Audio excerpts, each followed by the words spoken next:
La logique, en de telles circonstances, dans de telles cérémonies, veut que le dernier à prendre la parole soit le patron, le chef. En l'occurrence, ici, Monsieur le ministre des Transports, vous avez été nombreux, organisations, opérateurs, à lui souhaiter vos vœux, les meilleurs à l'aube de cette nouvelle année 2015. C'est à lui que revient maintenant la parole de vous adresser ses vœux. Mesdames et messieurs, à la hauteur de son rang, je vous prie de saluer la venue à ce pupitre de Monsieur le ministre des Transports, Monsieur Gaoussou Touré. Avant de livrer mon discours, je voudrais d'abord demander l'indulgence de toute l'assistance, parce que les gens qui sont courts ont déjà du mal à parler, mais quand le maître de la parole prend la parole avant et encore, la situation est encore plus compliquée. Je vous remercie. Mesdames et messieurs les membres du cabinet, messieurs les présidents des conseils d'administration, mesdames et messieurs les directeurs généraux, directeurs centraux, chefs de service, mesdames et messieurs les directeurs des structures sous tutelle, monsieur le président du Haut Conseil du patronat des entreprises de transport, monsieur le président des compagnies desservant la plateforme aéroportière, monsieur le président de FEDERMA, messieurs les représentants des différents responsables des activités maritimes, mesdames et messieurs les représentants des partenaires sociaux, des partenaires banquiers, des concessionnaires automobiles, des armateurs, mesdames et messieurs les transporteurs routiers, ferroviaires, aériens et maritimes, mesdames et messieurs les membres de la sécurité, parce que c'est important, c'est grâce à eux que nous nous déplaçons sans crainte, sécurité rapprochée comme sécurité éloignée. Je vais surtout parler de la marine marchande. Et au niveau de la marine marchande, vous savez que nous avons une police maritime, donc vous avez vu ce matin ici, et vous avez vu aussi les responsables des affaires maritimes, toujours très bien habillés. Merci. Chers amis de la presse, mesdames et messieurs, en vos rangs, grade de qualité.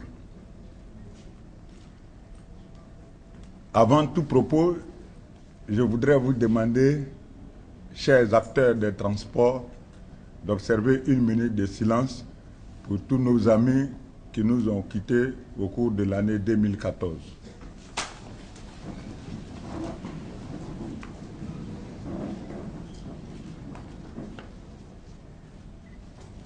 Je vous remercie. Mesdames et messieurs, permettez-moi de vous exprimer ma joie de me retrouver avec vous cet après-midi pour la traditionnelle cérémonie de présentation des vœux de Nouvel An. Avant de vous indiquer combien j'ai été particulièrement heureux de recevoir vos bons vœux. Tout en vous remerciant bien sincèrement, je voudrais en retour vous adresser mes vœux de santé, de bonheur, de succès, de paix profonde, de prospérité, dans la foi en l'avenir radieux de notre cher pays, sous la houlette de son Excellence Alassane Ouattara, président de la République de Côte d'Ivoire. Puisse le Tout-Puissant vous accorder sa grâce et vous guider vers le succès dans toutes les entreprises, en particulier celles liées à la modernisation et au développement des transports en Côte d'Ivoire. Mesdames et messieurs, la présentation des vœux, au-delà de son caractère festif et convivial est aussi une opportunité pour faire le bilan du chemin parcouru et jeter les jalons vers le futur pour embrasser l'avenir avec sérénité. C'est pourquoi je voudrais avec vous porter un regard rétrospectif sur les grandes lignes des actions menées en 2014. Au niveau du secteur routier, il s'agit du démarrage effectif depuis le 26 juin 2014 des activités du centre de gestion intégré avec la mise en place de la base de données qui automatisera l'ensemble des procédures de traitement des opérations de transport routier sur toute l'étendue du territoire. Vous savez que la mise en place de ce projet n'a pas été facile. Il a fallu une lutte ardue pour que, effectivement, nous puissions le faire. Et je remercie ici tous ceux qui, de près ou de loin, nous ont aidés pour que la Côte d'Ivoire puisse disposer de cet important dispositif qui nous permet aujourd'hui d'avoir un contrôle sur l'ensemble de l'activité des transports. Il s'agit ensuite de l'adoption au niveau de l'Assemblée nationale du projet de loi d'orientation du transport routier le 17 novembre 2014. L'adoption de ce projet de loi est très important pour le secteur du transport, notamment le transport routier, parce qu'il s'agit aujourd'hui de faire en sorte que le transport soit l'affaire des transporteurs. Il s'agit de tout mettre en œuvre pour que les différents décrets, arrêtés interministériels et arrêtés qui sont vieux et dépassés, que nous puissions les dépoussiérer pour que, effectivement, l'activité du transport puisse s'exercer dans l'ordre, la discipline, au profit des transporteurs. Il s'agit également de l'accord du gouvernement pour un crédit concessionnel de 100 milliards de francs CFA au profit de la massification du renouvellement du parc automobile. Et cette action vient à point nommé, parce que tout à l'heure, le président du Haut Conseil du patronat a interpellé le ministre, le gouvernement et même le président de la République pour dire que, président, vous avez mis une ligne à notre disposition, nous attendons l'argent. Président, vous n'aurez pas d'argent, mais vous aurez du matériel pour que vous puissiez bien faire votre travail. Ensuite, il s'agit de la transformation du Fonds de développement du transport routier à un établissement à caractère industriel et commercial pour permettre à cette structure d'assurer avec plus d'efficacité ses missions de développement du transport routier. Il s'agit de lui donner une personnalité morale autonome, une personnalité financière autonome pour que le fonds puisse lever tous les moyens financiers dont nous avons besoin pour assurer dans de meilleures conditions le renouvellement du parc automobile. Et certes, l'État de Côte d'Ivoire apportera 100 milliards, mais c'est un programme qui porte sur 750 milliards de francs CFA en 5 ans. L'apport de l'État permet de lever les fonds et de donner satisfaction aux transporteurs. Le gouvernement l'a fait parce qu'aujourd'hui, nous avons un parc très vieillissant, où la moyenne d'âge dépasse les 20 ans. Donc, j'ai plaisir de le dire chaque fois qu'aujourd'hui, nous n'avons plus des véhicules en circulation en Côte d'Ivoire, mais nous avons des usines à fabrication de gaz à effet de serre. Mais au moment où le monde entier se mobilise pour la réduction des gaz à effet de serre, la Côte d'Ivoire ne peut pas croiser les bras. C'est la raison pour laquelle le gouvernement s'implique étroitement dans le développement et dans la réussite de cette activité. Enfin, au niveau du secteur routier, nous avons au cours de l'année 2014 intensifié la lutte contre le racket et les tracasseries routières. Et aujourd'hui, je suis heureux que mes frères transporteurs reconnaissent cette action au niveau du gouvernement.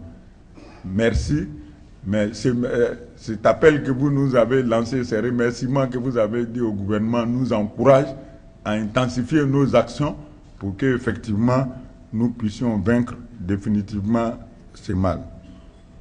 Au niveau du secteur aérien, je me plais de souligner l'acquisition effective des nouveaux aéronefs par la compagnie nationale Air Côte d'Ivoire. Air Côte d'Ivoire, pour nous, est un challenge important pour le gouvernement et pour le président de la République de Côte d'Ivoire. Parce que notre ambition, c'est de faire de l'aéroport d'Abidjan le hub de l'Afrique de l'Ouest et centrale en matière de transport aérien. Et on ne peut pas être hub sans une grande compagnie. L'ambition que nous avons, c'est de faire de Air Côte d'Ivoire la plus grande compagnie africaine. Et pourquoi pas une compagnie qui rivalisera avec les compagnies internationales. Félicitations et merci à toute l'équipe dirigeante de Air Côte d'Ivoire qui a su mettre en application toutes les instructions données par son Excellence, le président de la République de Côte d'Ivoire, qui suit lui-même de près ce dossier. Pas plus tard qu'avant-hier, il me disait qu'il y a un avion qui est arrivé en retard à Dakar. Gaussou, qu'est-ce qui se passe à Air Côte d'Ivoire? Je lui ai répondu tout simplement, rien ne se passe à Air Côte d'Ivoire. On a eu 5 minutes de retard, mais au niveau des compagnies, ce n'est rien, Président. Sachez que nous sommes là et que nous vous donnerons satisfaction. Le Président m'a dit affectueusement, Gaussou, je donnerai tous les moyens qu'il faut pour que Air Côte d'Ivoire soit une compagnie forte. C'est la raison pour laquelle, en 2014, le capital de Air Côte d'Ivoire est passé de 25 milliards à 65 milliards de francs CFA. Et nous n'allons pas nous arrêter là, parce que la plaie des compagnies nationales qui ont disparu après la disparition de Air Afrique, c'est non seulement la gestion, mais le principal problème, c'est que toutes ces compagnies étaient sous-capitalisées. Parce que c'est des compagnies qui n'avaient que 5 milliards de capital. 5 milliards ne représentent rien. C'est la raison pour laquelle, lorsqu'on m'a demandé d'accepter que Air Côte d'Ivoire démarre avec 5 milliards, j'ai dit que je préfère attendre pour qu'on nous donne suffisamment de moyens et qu'on ne commence pas une activité aussi importante pour nous arrêter.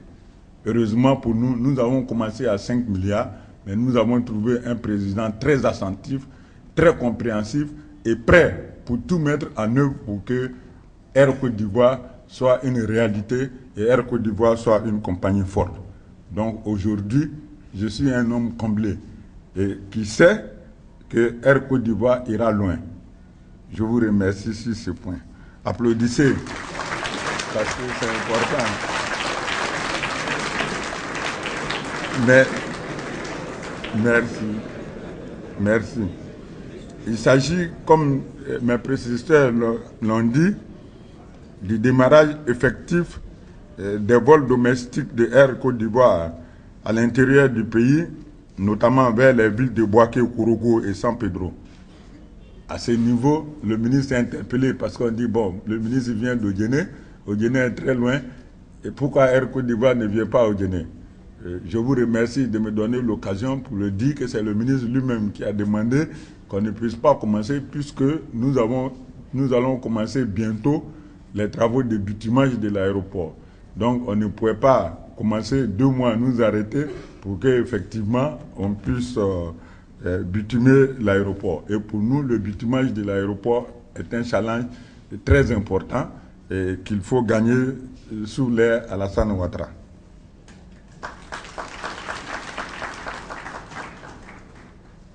En 2014, nous avons également réussi le lancement des travaux d'extension et de modernisation de l'aérogare de fret de l'aéroport international d'Abidjan, ainsi que l'adoption au niveau du Parlement ivoirien de 8 projets de loi qui ont été ratifiés par son Excellence le Président de la République de Côte d'Ivoire. Je suis heureux cet après-midi de vous annoncer qu'aujourd'hui nous sommes en très bonne voie vers la certification de l'aéroport international d'Abidjan. Parce que nous avons passé avec succès les audits de l'UEMOA ainsi que les audits de l'OACI. Aujourd'hui, l'aéroport Félix Houphouët-Boigny est classé parmi les aéroports les plus sûrs du monde. Parce que pour qu'un aéroport soit sûr, il faut que vous ayez plus de 60% au niveau de la sécurité et plus de 60% également au niveau de la sûreté. Les derniers audits donnent comme résultat 78% au niveau de la sûreté et 64% au niveau de la sécurité. Donc c'est dit que nous sommes en bonne voie. Ce qui nous reste aujourd'hui, c'est de nous entendre avec une compagnie pour que effectivement nous puissions mettre en route la certification auprès des autorités de l'aviation civile américaine. Et Dieu merci, nous sommes également en bonne voie sur ce point. Et donc, d'ici la fin du premier semestre, nous avons bon espoir que l'aéroport d'Abidjan sera réellement certifié, parce qu'une fois qu'au niveau mondial, votre aéroport est reconnu comme un aéroport sûr, c'est sûr que les Américains ne peuvent pas dire non à ce qui est déjà arrêté au niveau mondial. Ensuite, nous sommes heureux d'avoir pu accueillir à Abidjan les Airbus A380 et nous avons tous salué ce fait parce que, à part l'Afrique du Sud, la Côte d'Ivoire est le seul pays africain à accueillir aujourd'hui les avions A380. Donc, c'est une grande fierté pour la Côte d'Ivoire. Même en France, lorsque nous allons, on sait qu'il y a souvent des difficultés quand la A380 arrive. Lors de mon dernier voyage, je n'ai pas voulu passer par le salon ministériel. Je suis passé moi-même pour faire le tour et voir qu'est-ce qui se passe pour les passagers lambda. J'ai pu me rendre compte que les retards qu'on reproche à Abidjan ici, les retards en France sont plus importants. Donc c'est dit que nous sommes sur la bonne voie. Mais nous n'allons pas nous contenter de ces résultats-là. Nous allons continuer. Il y a des équipements neufs que nous allons mettre en route pour que notre aéroport soit aux normes des aéroports mondialement reconnus. Au niveau du secteur ferroviaire, je soulignerai tout simplement que nous avons réussi la signature de l'accord cadre du projet de train urbain avec le consortium franco-coréen. Ce projet est très important pour nous, d'autant plus qu'aujourd'hui, comme on le dit toujours, pour le gouvernement ivoirien, le problème des embouteillages dans le district d'Abidjan ne pourra trouver une solution que par un système multimodal. Donc aujourd'hui, nous avons déjà fait les ponts et nous allons continuer avec les autoroutes parce que c'est prévu qu'il y ait des autoroutes à toutes les entrées d'Abidjan. Mais cela doit être couplé également avec le train urbain qui transportera plus de 320 000 passagers par jour. Bon, ensuite, nous mettrons tout en œuvre pour que, au niveau maritime, le projet de transport lagunaire par bateau-bus ultramoderne soit également une réalité. Mesdames et messieurs, la présentation des vœux, c'est aussi l'occasion de nous projeter pour voir qu'est-ce que nous ferons en 2015. Dans le cadre du respect des instructions données par son Excellence le Président de la République de Côte d'Ivoire, qui lors de son mémorable message à la nation du 31 décembre 2014 a fait un large tour d'horizon sur l'ensemble des activités. Et en ce qui nous concerne, ce que nous retenons, c'est vraiment l'appel du président pour que si les acteurs du transport routier étaient couchés, qu'ils se lèvent. Et s'ils étaient déjà debout, qu'ils commencent à courir pour que tous les projets que nous avons, que les projets ne restent pas dans les placards. C'est vrai que nous avons eu des projets très très importants, très difficiles à étudier et très difficiles à mettre en œuvre. Mais nous devons tout faire pour que les différents projets majeurs et qui sont inscrits parmi les programmes d'émergence, que tous ces projets puissent démarrer au cours de l'année 2015. Il s'agit au niveau routier de la construction de la plus grande, la plus belle gare routière d'Afrique de l'Ouest et centrale, de la massification des opérations de renouvellement du parc automobile.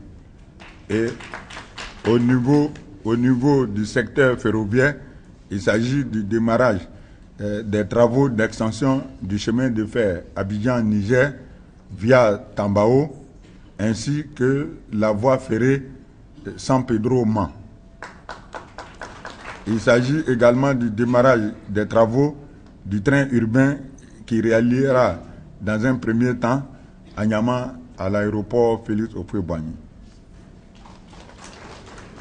Au niveau aérien, il s'agit de la mise en œuvre de la création d'une ville moderne et futuriste autour de l'aéroport Félix Houphouët-Boigny sur 3700 hectares qui occasionnera un investissement de 1000 milliards de francs CFA financé par le secteur privé en sus de la création de 30 000 emplois.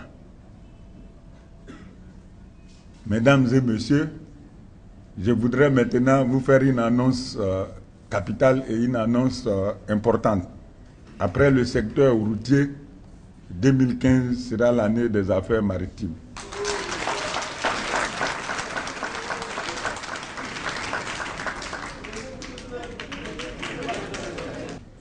Et je m'en voudrais, en terminant mon intervention, sans vous remercier et vous adresser mes vives félicitations pour les efforts que vous avez déployés, souvent dans des conditions très pénibles, et pour accomplir convenablement les missions dévolues au ministère des Transports. Mais avant de conclure, permettez-moi de passer en revue certaines doléances qui ont été faites cet après-midi. Parce que chez nous, on dit, quand tu tombes dans le public, il faut te relever dans le public. Donc, au niveau des taxes aéroportuaires, certes, les compagnies trouvent qu'il y a beaucoup de taxes, mais je leur donne rendez-vous parce que nous avons fait l'audit au niveau de tous les prélèvements qui sont effectués au niveau de l'aéroport. L'un des postes, disons le poste le plus important, c'est le poste du prélèvement qui est fait par les compagnies elles-mêmes pour se couvrir contre les risques. Donc, chaque fois que nous avons demandé, nous n'avons jamais eu de suite. Donc, très bientôt, nous allons ouvrir les débats pour que l'État vous explique les taxes qui sont prélevées et que vous aussi, vous expliquez les prélèvements que vous faites pour vous couvrir contre les risques de change et contre tout autre risque. Donc, pour moi, c'est très important. Également, nous avons le code ISPS, où nous avons eu des discussions très importantes avec les acteurs du secteur maritime. Je me réjouis aujourd'hui que les acteurs du secteur maritime aient compris le bien fondé de cette taxe, parce que ce n'est pas un luxe pour la Côte d'Ivoire, mais c'est une exigence et une obligation. Donc tous les ports qui veulent être considérés comme des ports fréquentables sont obligés de mettre en place le dispositif du code ISPS. Donc je me réjouis, même les ports où on trouvait que les taux étaient très faibles, ces ports-là ont pris contact avec le ministre des Transports pour qu'on puisse leur permettre de venir voir ce qui se passe à Abidjan ici, pour qu'eux aussi se mettent aux normes. Donc c'est dit que le code ISPS ne joue pas sur la compétitivité du port d'Abidjan. Au contraire, il permet d'améliorer cette compétitivité en ce sens que si notre port est fréquentable, nous avons le coût des assurances baisse et tous les bateaux viennent sans difficulté. Et plus nous avons des bateaux, plus nous sommes approvisionnés et mieux nous avons des prix abordables. À ce niveau, nous aurons une discussion franche avec les armateurs parce que à l'instauration de cette taxe, nous avons demandé qu'une partie des charges reviennent aux armateurs. Jusqu'à présent, ceci n'est pas fait. Toutes les charges sont supportées par l'ensemble des acteurs. Donc, il y a lieu que nous nous retrouvons et qu'autour de la table, même un déjeuner ou un dîner selon votre convenance, que nous puissions discuter entre nous, hommes des transports, pour qu'effectivement on puisse trouver une solution heureuse à ce niveau. Au niveau de la compétitivité du port autonome d'Abidjan, je m'avais vous dire aussi que l'audit que nous avons commandé est là.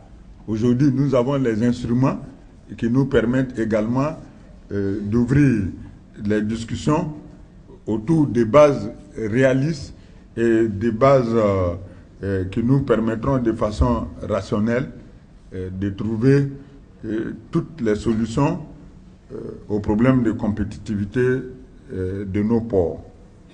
En ce qui concerne le problème du parc camion, le gouvernement est très sensible à ce problème et 2015 va nous permettre de trouver vraiment une solution en ce qui concerne la superficie et en ce qui concerne l'attribution d'un terrain.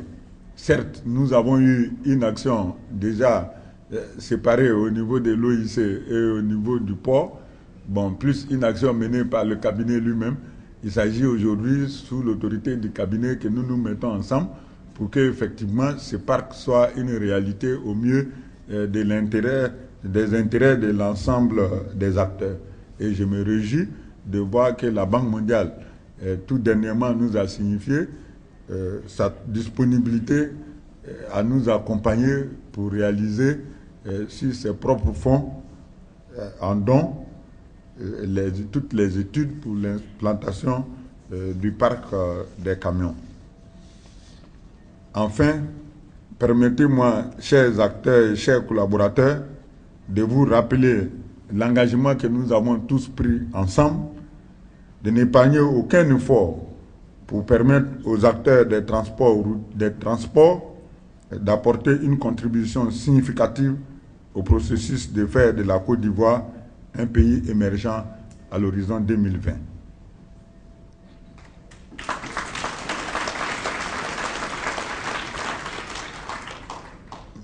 Merci. Je terminerai en disant vive l'ensemble des acteurs des transports, vive la Côte d'Ivoire pour une action vers l'émergence de notre pays. Je vous remercie.